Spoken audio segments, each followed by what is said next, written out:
I would love to stay and keep listening to that song and you tickling those 2 rows of ivories on the Wrigley Field Lowry organ.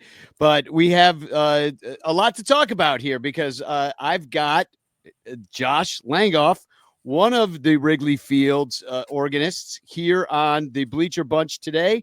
And Josh, where are you right now? You really have set the scene for yourself. I see organ pipes behind you.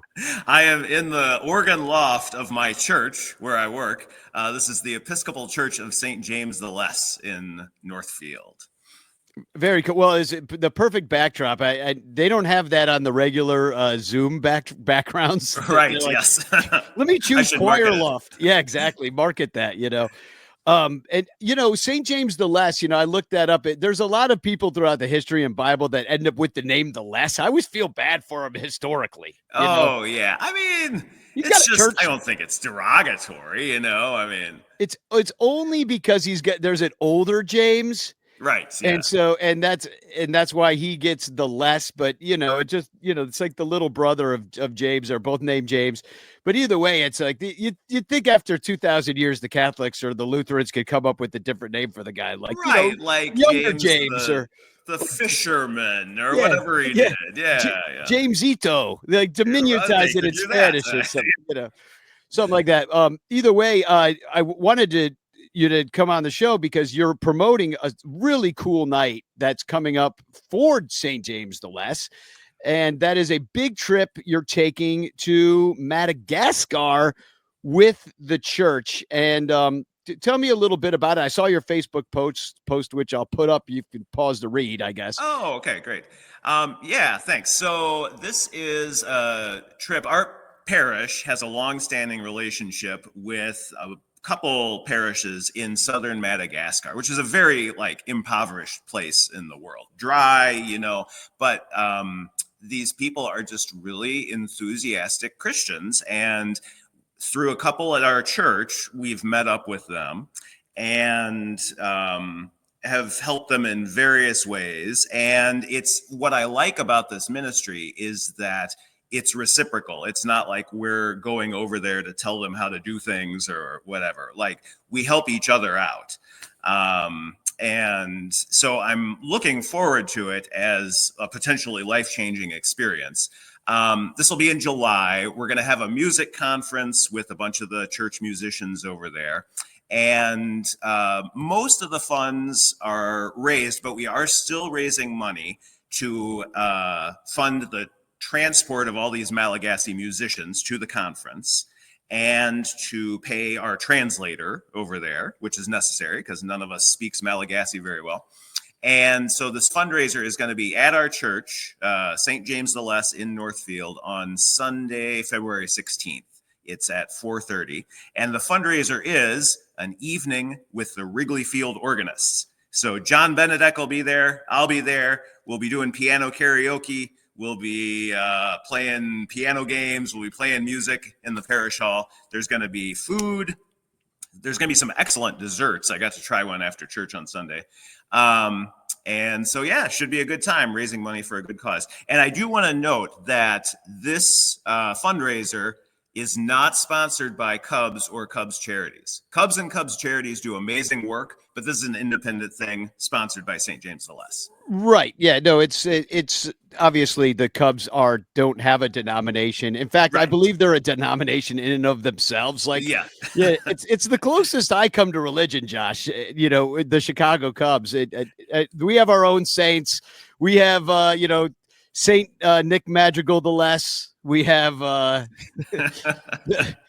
I'll throw up a picture. I'll throw up a picture of you and John Benedeck. This is over at CubsCon, and Sunday, February 16th at St. John the Less, and there's chili involved. I understand it, and I'll put up the so people can kind of pause and read this if you want to see the information just in print form. I make a mean vegan chili. The spoon stands up in it. So we're going to have that, but we'll also have beef and turkey varieties. Yeah, beef, turkey, vegan chili, kid-friendly mac and cheese, wine and beer, Yeah. non-alcohol too for some reason, and then there's going to be a nursery and childcare.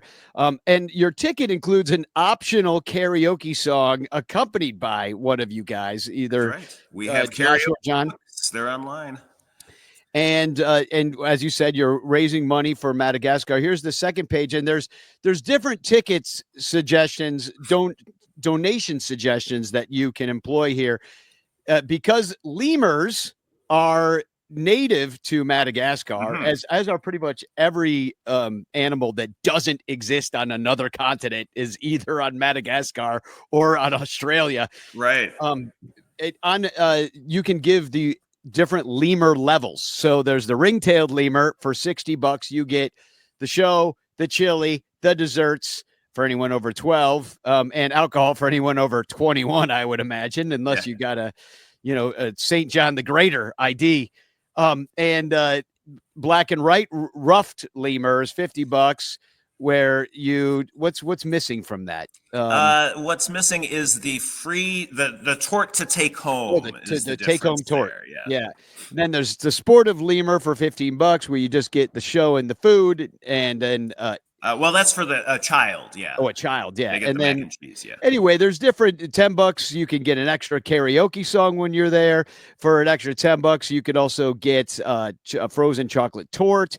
But this is all to raise money to send you to Madagascar. And as somebody who's going to Poland in a week with my theater, it's expensive to move a lot of people to have this life-changing experience. Like, we're bringing people to Europe right now that have never been to Europe before. We're performing in the mountains at the Vikevich Theater, who wrote the play that we're doing. Oh my gosh, that's what we're invited for. These are life-changing experiences for actors, and I'm sure this will be for you and some of because you've never been out of the country, you said. I never have, no. And ours, it sounds like, is a smaller expedition than yours. It's just going to be 3 of us from our parish going. Okay, yeah, we got like 12 or something like that. Yeah. But I fully expect it'll be great. Just to meet the people over there is what I'm most looking forward to. Much nicer than Americans. Kabosi, this like weird, like 4-string. It's like a guitar, but the frets don't go all the way across. And I don't know how to play guitar. I mean, I understand the principle, but I can't do it. But I'm looking forward to learning how this thing works. So yeah, there's an amazing, if you ever get down, have you been to spring training in Phoenix? I never have. No. So there's a great museum down there called the Musical Instrument Museum, which is laid out not only by continent, but then by country inside the continent. I've heard of this place. Yeah.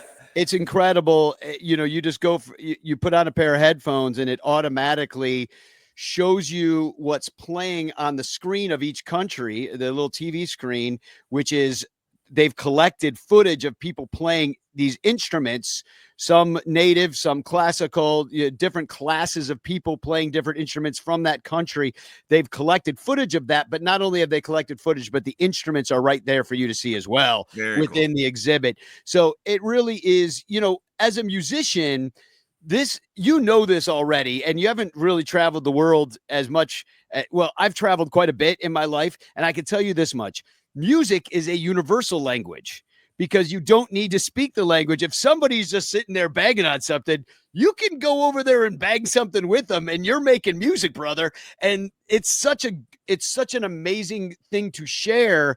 You can tell why some societies and cultures have been so scared of music that they banned it. Mm-hmm. Because it's easy for the message to travel. Yeah. And the history of the Silk Road is such that, you watch a flute get changed through as it moves from place to place. Oh, where'd you get that thing? Well, I went all the way to China and I brought it back to France. And now we make this new kind of music. And then some composer hears it.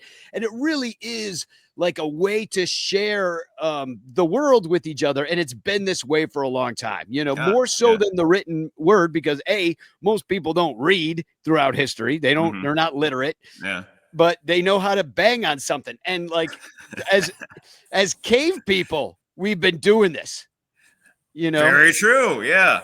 So it's the most primal way to, I think, connect with people. And I love that you're going to Madagascar and connecting with those people. I was going to make fun of the fact that it's called a missionary trip because I did look up. I'm like, oh, what's the religion in Madagascar? And it's Christian. I'm like, well, your job's already done. It's brother. not like a proselytizing missionary trip. Like, it's a more of a mission.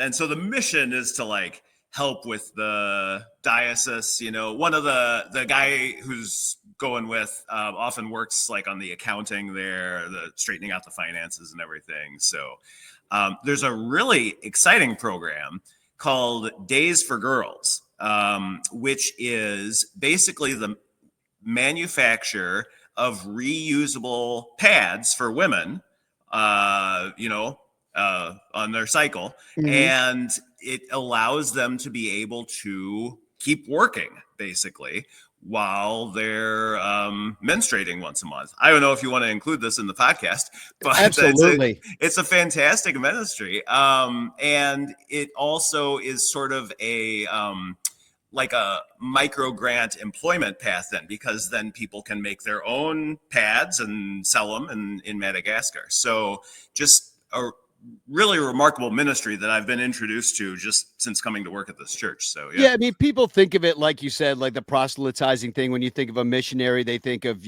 going over there and Christianizing everybody and stuff. But I think it's more than that now. My cousin actually does some work as well, in which at orphanages. Mm-hmm. in India for these like poor kids that don't have anybody. Like they give a lot of money over there, and I know that the people that get that stuff, they really appreciate it because it's that let's be frank, like we live in a very rich country, and there's people that with way shorter lifespans, a lot more exposure to disease and things that are eradicated here in kind of even waterborne illnesses. So like anything that you're doing to I think to help people is obviously a wonderful thing.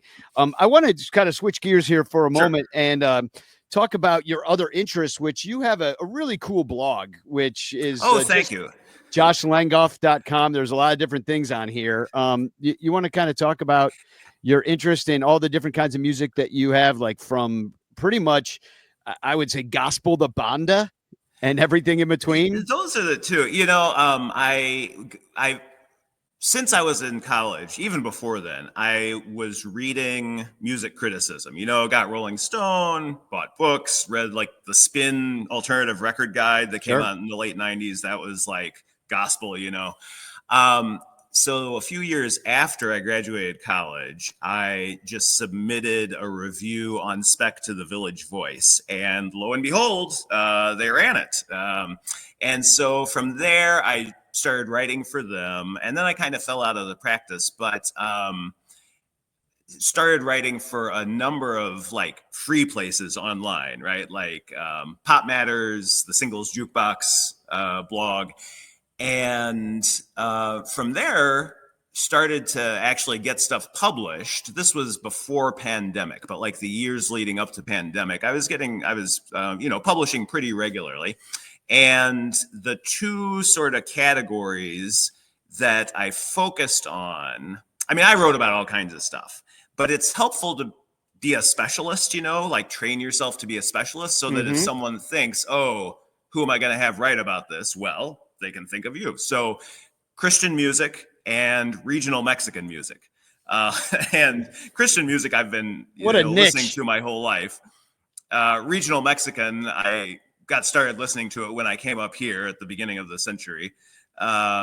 Because there, we have regional Mexican radio stations. It's fantastic. Like you can turn on the radio and hear bandas. I mean, I was just blown away by I can open my window and there's a building being worked out outside, and I can hear banda music anytime I want. We had painters here at our church, and like I walked into Vicente Fernandez playing one day. I was like, this is great, So, so that's one thing that I try to work into the ballpark. Not so much the Christian music, but the norteño and banda music. I will try to work in some songs into my pregame set, and then occasionally as like walk-up songs for guys. Very cool. But yeah, I was writing about that for a long time. Now I do have another blog, a norteño blog, com, which has been dormant for several years, but I keep paying to have it up there because I think it's a pretty valuable resource. If you're looking at regional Mexican music around the time it was written, it was pretty thorough. So and stuff. And it's in English, which is really kind of rare, because I think most people that are writing about this music are probably writing about it in Espanol, which makes sense. Yeah. ¿Y hablas español? No, lo siento. Mi español es muy mal. Pero solo en música puede escribir sobre música en español. ¿Entiendes? Sí. So what I said was, if you don't speak, I'd be like, but you could write about music in that is in Spanish. But it's true. I'm a big fan of Manu Chao, who writes music in a few different languages. He writes in Portuguese, he writes in Spanish, but I think he might. I don't know if he's from Spain or Mexico. I forget where he's from. Yeah, I forget where he's from. But once again, like, he kind of embraces that Mexican style, but he mixes it with other music. And if you could think of it like that Beck album, which he was really obvious, there, Que Onda Güero, where you going? You know that one? Oh, yeah. Like, he was obviously influenced by some of like the LA Mexican style of music. And so, like, this is part of our culture, as much as certain people try to erase it or act like it's just some foreign thing. It is not. It is more of this continent, or as much of this continent as is rock and roll, as is really any tradition of music that we have, folk. I mean, America, I think the biggest thing it's done as a melting pot is musically, because that's rock and roll, that's blues, that's jazz, that's, very distinct American styles that have come here.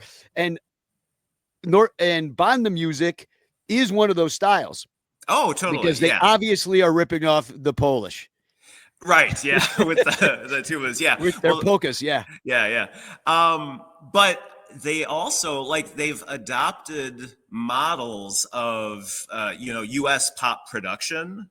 And so you'll have basically song factories, right? Or like one-man song factories like Espinosa Paz, who just crank out songs and get them placed with bandas, right? And the bandas will cut them.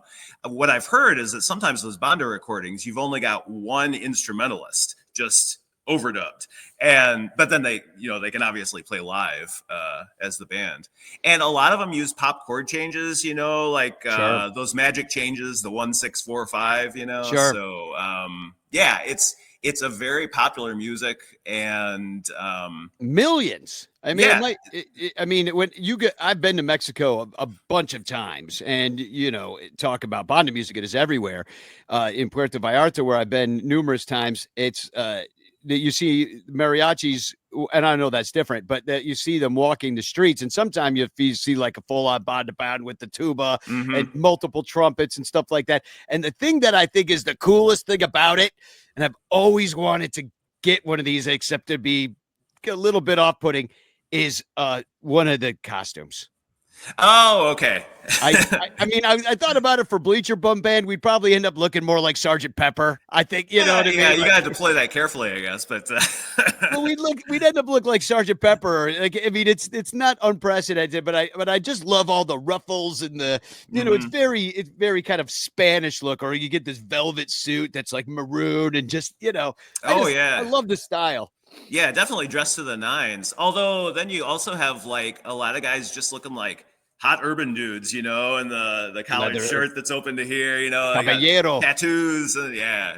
So, well, and I know that there's new music, there's old music. Like like the 1970s, I think, was kind of a big heyday, 70s and 80s for what's the name of the band that I'm trying to think of? God, they were huge, and we used to play.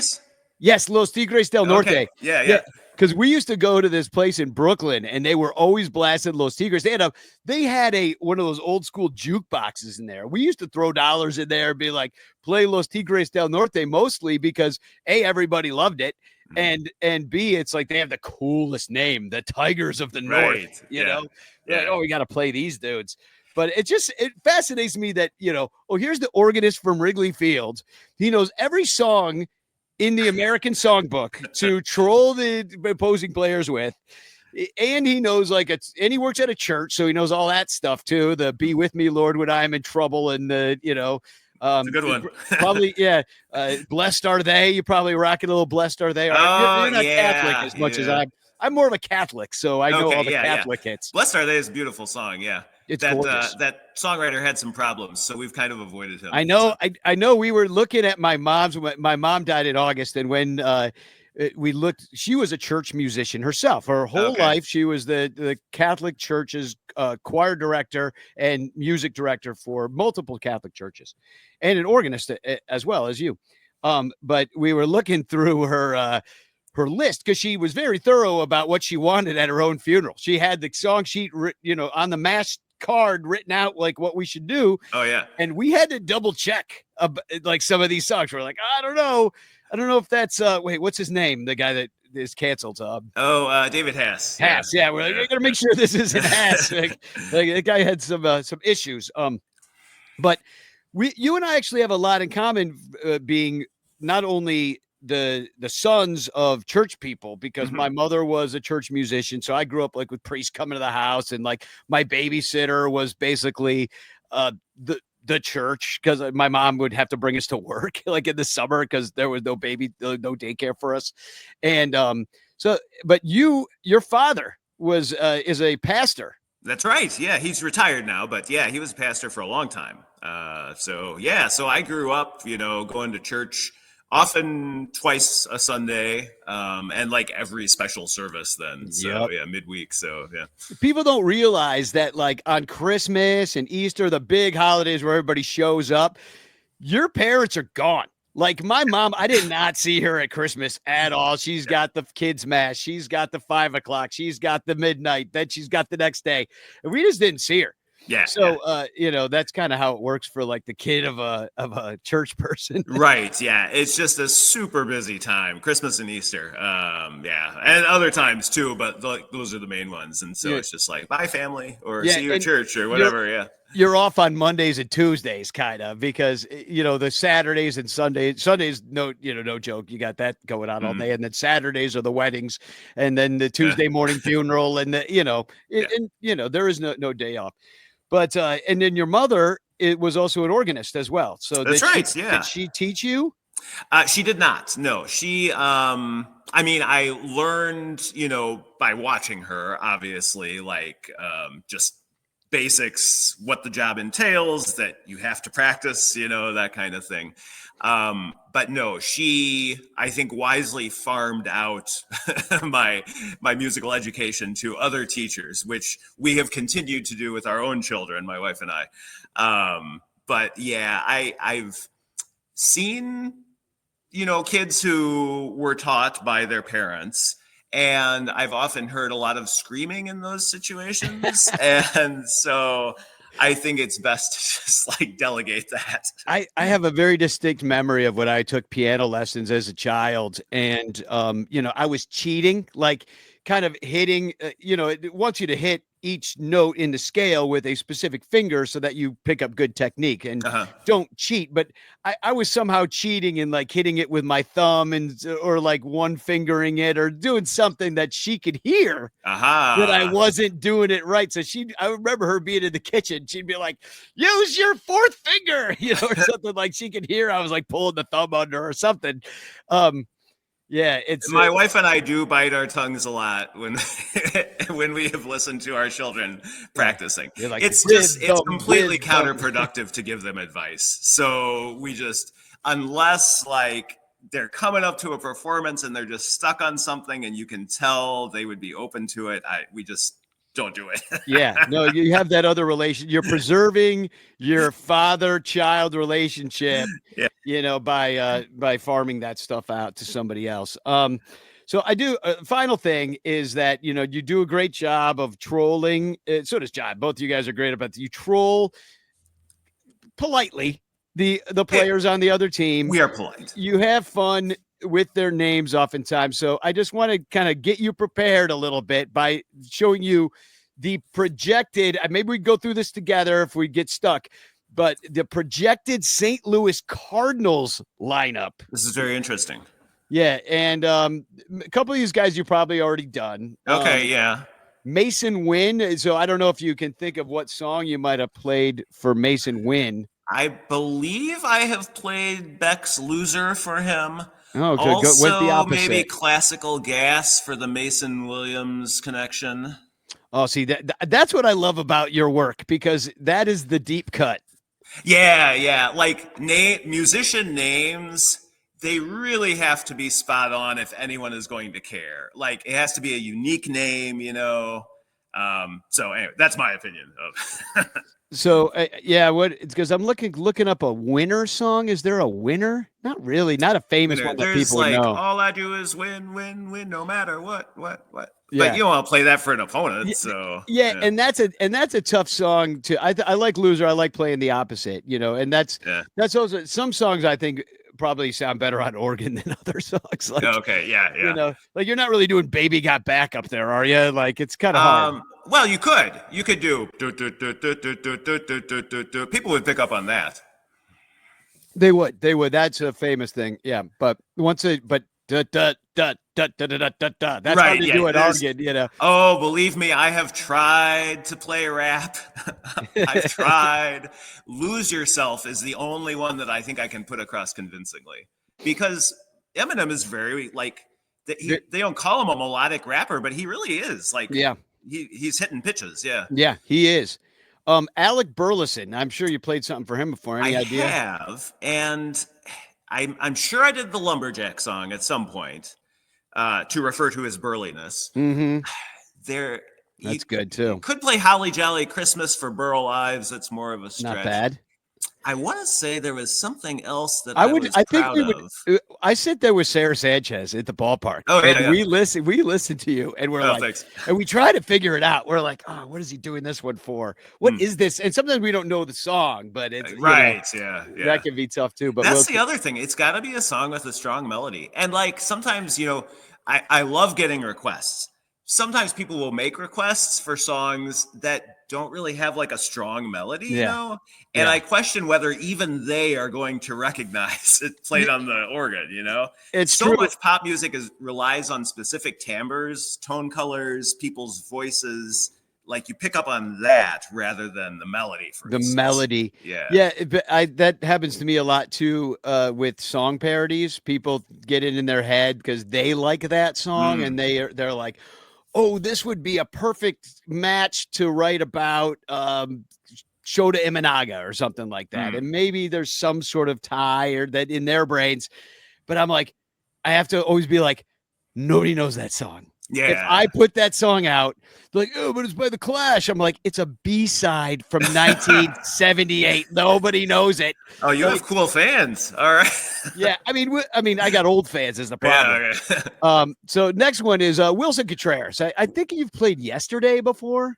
Yeah. There's like a whole Say Goodbye sort of to collection Yesterday. of songs for former Cubs, you know. So I Will Remember You, Carry On Wayward Son. Sure. So stuff like that. Brendan Donovan, I've heard you play some Donovan songs. I do have a bit for him. Yeah, I like to play the beginning of Mellow Yellow as he's walking up to bat, and then just every time he fouls, play the next phrase of Mellow Yellow, so it continues throughout the at bat. So it's like ba ba ba da da da da. Then he fouls one off. Exactly. Can just keep going as long as he can. Yeah. That's great. Nolan Arenado. Well, Mr. Roboto for him. Oh, there you go. Instantly recognizable. Yeah. Nolan. Is he getting into Neil Young old man territory? How old is that guy? He's getting there. I mean, the Cardinals have always had an aged roster. Yeah. Annoyingly so, because every year I'm like, oh, look at them. They're the AARP Cardinals, and then they beat us. It drives me nuts. Yeah. He's 33, so I don't know. Yeah, probably too soon. There's also like a phalanx of no songs that you can do for guys with Nolan, you know, like no, no, no, No, no, no. no, no, no, no, or Yeah. Tell Nowhere her no, Man. no, no. Tell her no Oh yeah, by the the Zombies. Yeah, Zombies. yeah, Yeah, yeah. it's one of my favorite bands of all time. Oh yeah, good band. Odyssey and Oracle is one of my all time favorite albums. So next is I think I know what you do for this, Lars Nootbaar. The Kit Kat Yeah, give jingle. me a break. Yes. Give me a break. I'm sure he loves that. He's never heard of that in his whole life. Right. Yeah. Jordan Walker. Jordan Walker. My producer suggested actually the Walker by, it's an XRT band. Is it Cage the Elephant? Okay. Yeah. And then there's a whole, gamut of walk songs that play for people's walks. Walk this way. Yeah. I'm walking on down the street and I'm talking. You'll never walk alone. Oh, I have not tried that. Yeah. That's interesting. Yeah, you get all the British people excited with that. That's a big soccer song. Yeah, totally. And then you have Ivan Herrera. I don't know if you've done him before. Tough one. I have. I could not tell you what I played. I think I tried looking up some regional Mexican corridos about guys named Ivan, and just in the hopes that someone's gonna know it. But again, the melody is not super distinctive, as I recall, to whichever song I found. So Herrera, I would probably have to do some hasty Googling for him. Yeah, I'm looking up some Ivans too, and really, I mean, unless you're gonna roll out some Russian classical music, something that screams Russian, I think would be the likeliest way to go. I believe in my early piano book that I had, there was a song called Ivan Sings. Okay. It's Did it sound Russian? Bum, ba da da da da ba da da da da da da. Ooh. Ba da ba da da da da ba da da da da da da. Sounds a little Russian, doesn't it? First of all, holy cow, you're remembering stuff from your beginner piano book. Well, unfortunately, that was only about 11 years ago. So okay. Well, I had beginner lessons as a kid. And then I had beginner lessons again with Yoko Kamo in Harlem. Oh. So, and that woman is really where I relearned to do everything, because I had to compose a lot on piano, and I'm just boom, boom, boom, and I could chord everything. And I was like, you know what? I'm a professional pianist now. I've got to play in this orchestra pit piano, and I really don't know what I'm doing. I'm totally self-taught. And I'm like, I want to learn how to do this for real. So I spent 5 years learning Chopin and Mozart and Beethoven and trying to play through some of this stuff. And let me tell you, people, if you've ever tried to do one of these things, take a lesson, when you're older, it's a lot harder. Oh, yeah. So stick with it, kids. Stick with it, kids. Yeah. And if you're a kid listening to the show right now, go tell your parents and you're in trouble, because you're not allowed to be here. And then the last one is Victor Scott II. And this guy's new. I don't even know who that is. Yeah, I do not know who it is either. So my first instinct would be to go with junior songs. So Junior's Farm. Do I have another junior song? I forget. But then a lot of it comes down to going to Spotify and typing in Victor and seeing what's the most popular thing that comes up, or Scott, and seeing if there's anything I can do with that. But it's only sometimes helpful, because little Jimmy Scott comes up, but what am I going to play that people say Jimmy Scott, So, yeah. The first thing that came to my mind, which is a real reach, is I just thought of Rocky Horror Picture Show, where they're like, Great Scott. Isn't that? Oh, okay. Dr. Scott. Dr. Scott. That's what it's Dr. Scott, not Great Scott. Dr. Scott. This is an interesting tangent. Let's see. Because it's on the day he was born. He sings the least popular song. The day he died. When Eddie said he didn't like his Teddy, he knew he was a no good kid. It's the song that nobody knows from that. Okay. Musical. Yeah. And it doesn't have a good melody. It's a real B-side.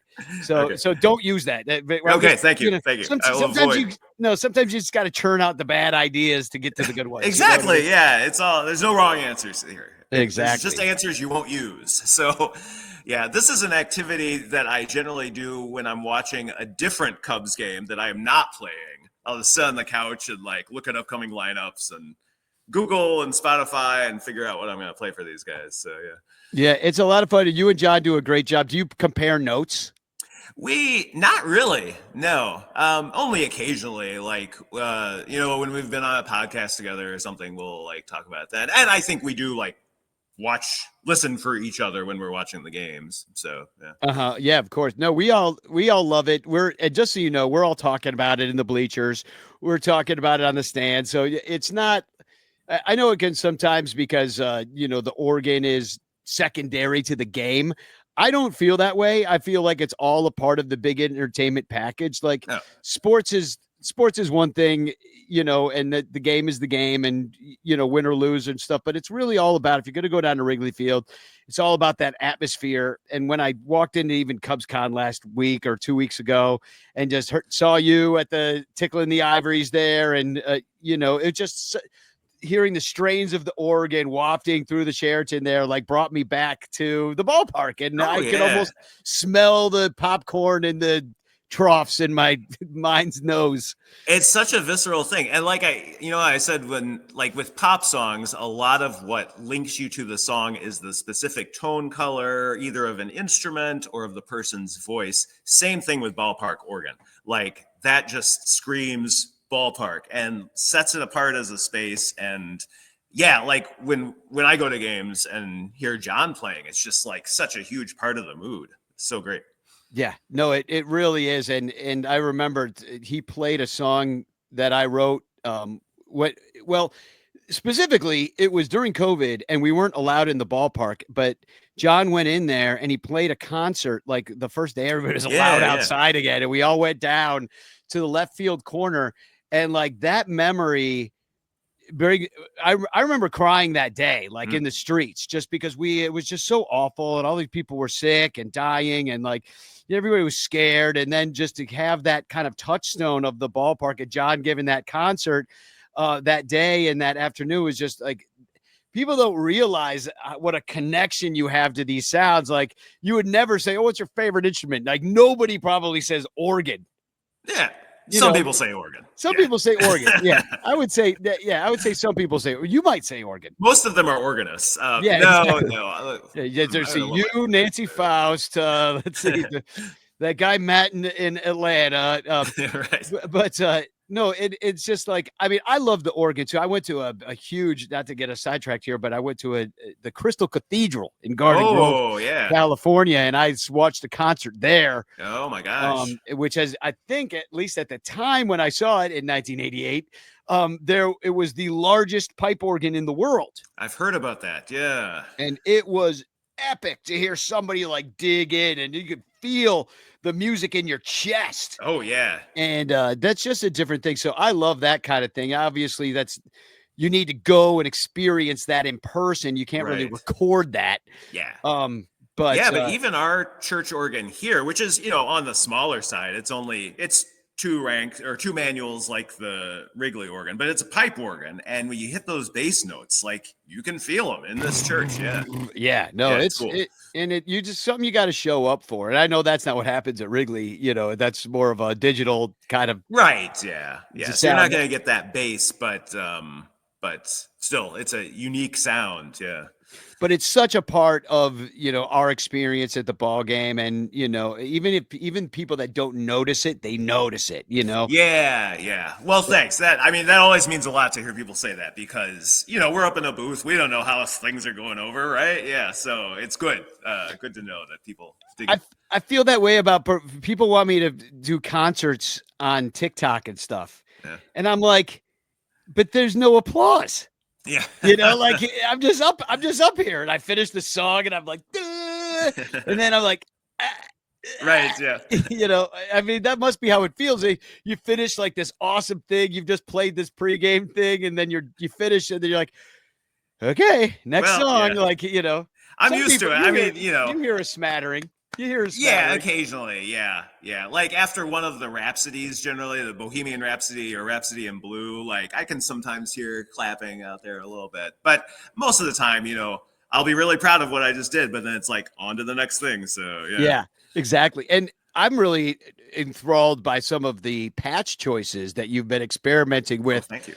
Yeah, and that's new because we're used to hearing one kind of sound out of that organ for years, and then all of a sudden it's just like, oh, Gary used to mess around with stuff, though, didn't he? Little bit. Even have like sound effects and stuff. I don't know. You've taken some edgier tones, and I've sent you emails. I'm like, oh yeah, Josh, Josh is rocking up there. I'm like, this is hit me in the chest today. Well, the first one that I was so pleased was the first season. When I learned Good Vibrations, and if you turn on the violin setting with the portamento setting, you get a theremin. It's just what happens. That's what it was. That's what it was. It was the theremin that I wrote you about. I was like, look at this guy rocking a theremin up there. Yeah. And there's also, let's see, there's like a electric Strat guitar that I will often use as like a funk bass sound. So I really like that one, especially since, as we said, it's an electronic organ. It's not super bass heavy. So it's nice to have that sort of just like clarified, I feel like here's the bass line, so people can pick it out, I guess. Yeah. You could tell that you think about it. You could tell that you have such care with everything you do. And it's such an asset. Being a Cub fan is already awesome. You're part of that. So, and that game day, it's the best game day experience in baseball. And it's just like, so I just wanted to say thank you. And I hope that people show up next Sunday. Well, it's not next Sunday. It's the Sunday after. The 16th. The 16th. Yeah. I wish I could go. I will already be in Poland. It's an evening with Wrigley Field's organist as John Benedeck, Josh Langhoff. That's at 4:30 p.m. at St. John the Lesser. St. James the Lesser. St. James the Lesser. Yeah, sorry, St. John. I didn't mean to lesser you out like I did, like James got done at the church. So check out the North St. James the Less in Northfield. It's on Willow and Sunset Ridge. Awesome. And so if you're out in that area, or even if you're not, it's worth driving for. Check out the blogs, Norteno blog, Norteno blog.com. Even though you said it's not updated, if you want to learn anything about Mexican banda music, that's a good place to go. And then the website where you kind of wax a little bit philosophical about some of your musical thoughts. I was going to bring them up, but we're kind of out of time. All right, We're 45 minutes in, but we'll just have to have you back on another time. But JoshLanghoff.com, LANGHOFF. That is right. .com. So just go check that out. You really did your research. Holy cow. Well, yeah, I'm no slouch. I just like to act like one so people don't expect too much of me. You know what I mean? You act like you're just some like stone guy running around the city, hanging out with whoever. And then when you show up, you shock them with some actual homework. But yeah, everybody should go to that. And is there a way, if the people can't go, that they could just give to the cause to send you? Yeah, it doesn't say this on the ticket portal, but that ticket portal is linked to our website, which is stjamestheless.org. No punctuation except for the .org. And Saint is ST, so stjamestheless.org. There's a giving portal there, and you would just specify that it was for the Madagascar ministry. We appreciate any help you can give. It should be a good trip. Well, I will go right over there because I can't go, and I will give you money, or maybe I'll just give you money in person when I see you on Friday, because we're going to lunch, baby. Yeah. We'll talk more about this. And then, I'll just put some cash in your hand to go down to. Well, it's from the Ranters. The Ranters would appreciate that. And but if you have any more to give to Josh's mission trip down to Madagascar, please do. And thank you for being here, Josh. And I'm going to have you play us out here as well. Want to tell me about this song that I played at the beginning of the show? Yeah, because it's 3 minutes and 22 seconds of magic. Yeah. It's so this guy that I sometimes sit in with a local soul band named Kurt Michaels. He is like an art rocker and records these albums largely on his own, and great guitarist. And so this is one song that he wrote. He just he's a Sox fan, but we don't hold that against him. But he thought it would be cool to hear his song played on the Wrigley organ. And so I shared that with him, and he has shared it with the world. So here it is. Yeah. Well, thank you for being on the show. We'll have you on again, and I'll see you Friday. Okay. And as I guess, just have a great rest of your day. And here is Josh playing "Relax, Nothing's Under Control." That's the name of the song? That's the name of the song, yeah. All right, cool. Thanks for being here, Josh. And here's Josh. All right.